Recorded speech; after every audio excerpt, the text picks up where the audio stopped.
that's a good question. If I didn't have my buddies, you know, I think about it once in a while. You know, these two guys, you know, they were killed when they were maybe 20, 21 years of age. And I think about it, and it was a tough decision. I had just turned 18, so I didn't have to get my parents' permission. And I think we talked about it a lot. And I suppose when you're young, you know, when you're 17, 18 years of age, you know, you make decisions that were not the smartest decisions. And but you know, we decided that, yeah, let's volunteer.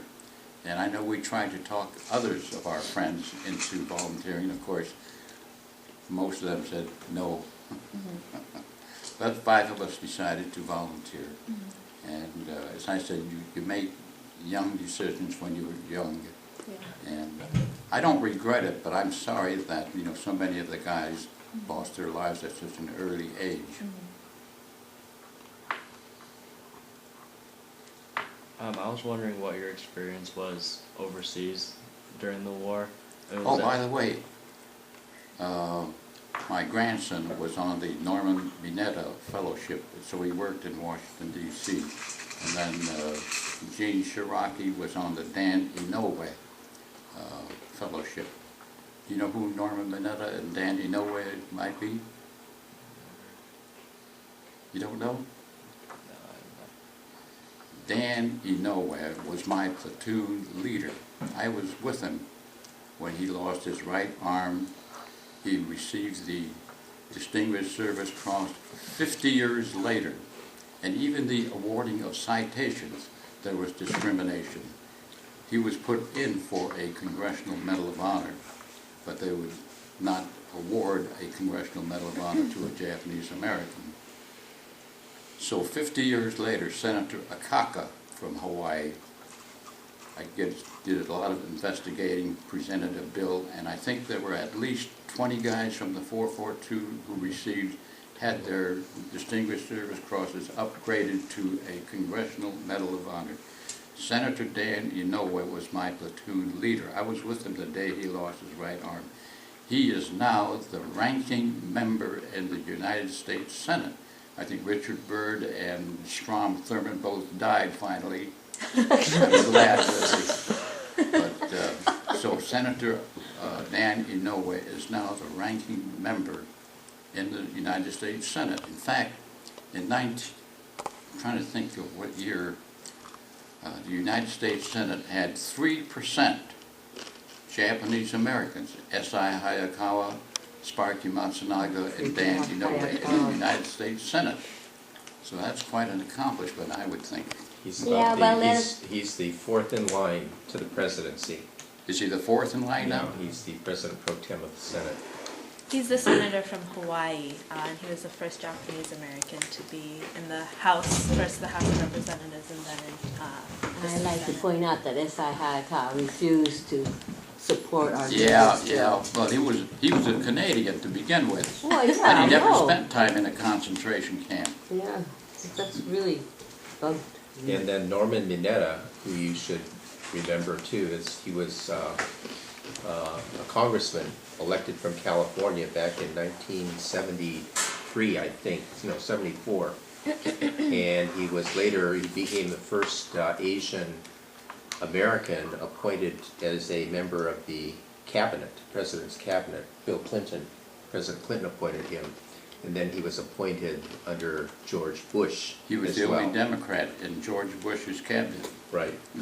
He was the Secretary of Transportation, is that right? Under Bush. And so he was the one that gave the order after 9/11 to stop all the planes from flying.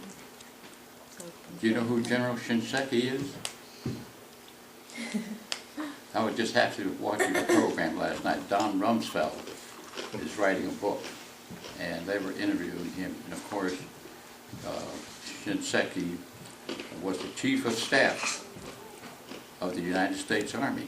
That's the highest rank in the United States Army. And he was here about 2 or 3 years ago, and he talked to a group of us veterans. and he always gives credit to the 442 and the 100th.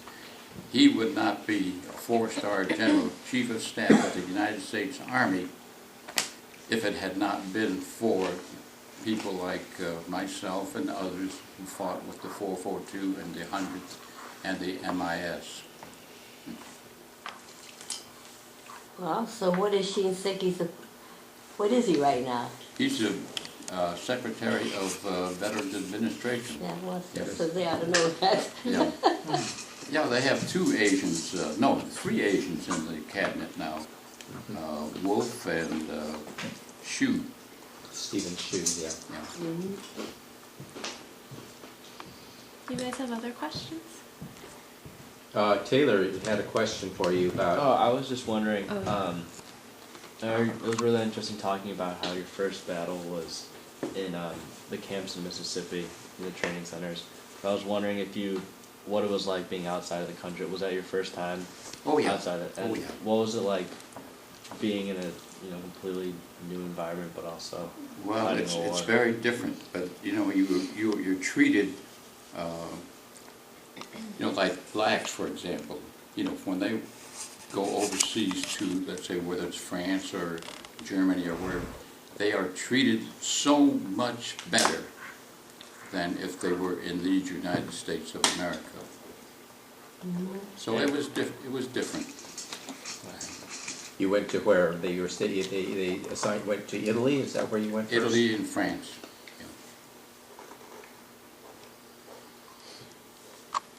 Yeah, I think Sam mentioned it, but the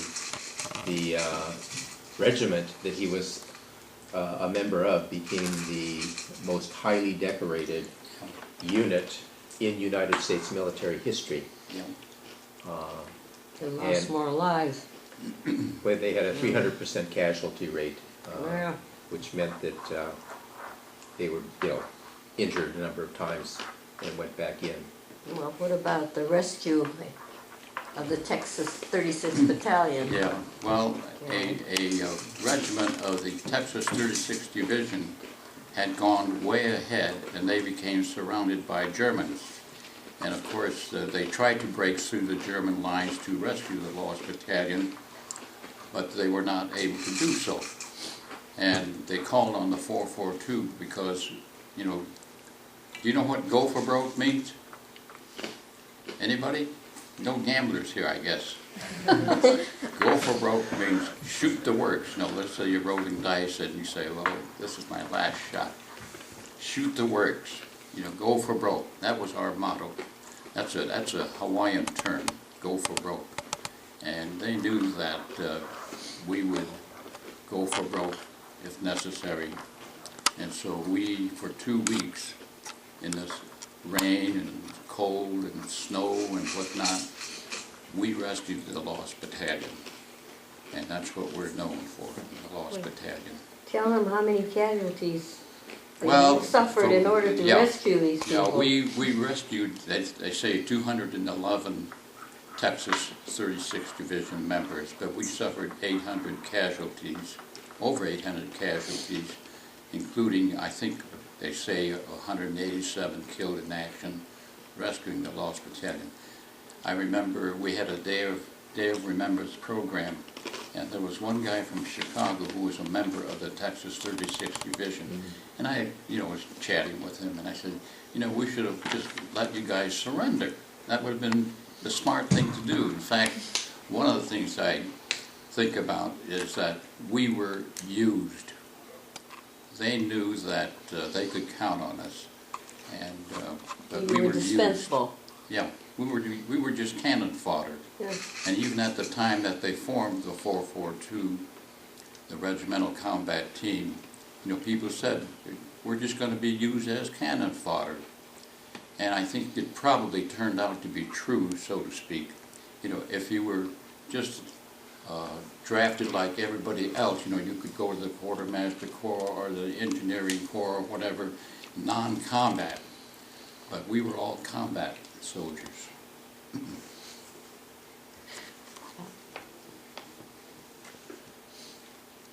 Can Can I just dial it back a little? Can you talk a little bit more? I think it's hard to kind of get a grasp on what life was actually like in the camps, like what daily life tended to be like. Well, let me just mention that in the camps, you know, there had so many things that had to be done, and they encouraged us to work.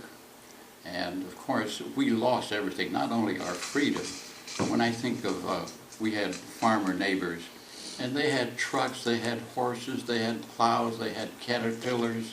You know, how do you get rid of that in 48 hours in some cases, maybe 2 weeks at the most? You just simply can't get rid of it. And, you know, they had bargains galore. It was not a fire sale, it was an evacuation sale. And these vultures came around, you know, offering next to nothing. And in fact, many times they just simply took whatever they could. I know that I've heard of tales of $50 for a grand piano, you know, maybe $50 for a truck almost new. You know, it was just unbelievable the way they took advantage of. As I said, not only did we lose our freedom, but we just lost. They used the term $400 million. I think it was at least triple that amount that we lost. Well, we were lucky. You know, my father's employee, one of the employees, he was very good, and he kept everything for us. So when we came, You were one of the lucky ones. we were lucky. And when after we got to Chicago, he shipped everything to us. Oh, Oh, wow. See, like, there are people Yeah. who gave power of attorney to quote-unquote friends, and of course, they simply took advantage of it, they sold it, they gave it away, or they just simply took it. But there were isolated cases like Chia's friend who took care of things. Yeah. No, well, you can't say that 100% people were 100% bad. There were people, you know, one or two out there that did stick their necks out for us. In fact, we had a Day of Remembrance program for those who did, Yeah. you know, good things for Yeah. Japanese Americans. Mm-hmm. I don't think Governor Carr was necessarily welcoming the Japanese, but he decided that at least its constitution, our federal government is asking us to do this. So they, in a sense, welcomed them. But the governor of Canada, or not Wyoming and other places, they said if you send them here, you'll find them hanging from the branches. Yeah. That's what some of the governors Yeah. said. Yeah. Yeah. And We then, were very popular. and then once you arrived at the camps, after selling or getting rid of everything, what was that like? Say it again. Once you got to the camps, after selling or getting rid of everything, what was that like?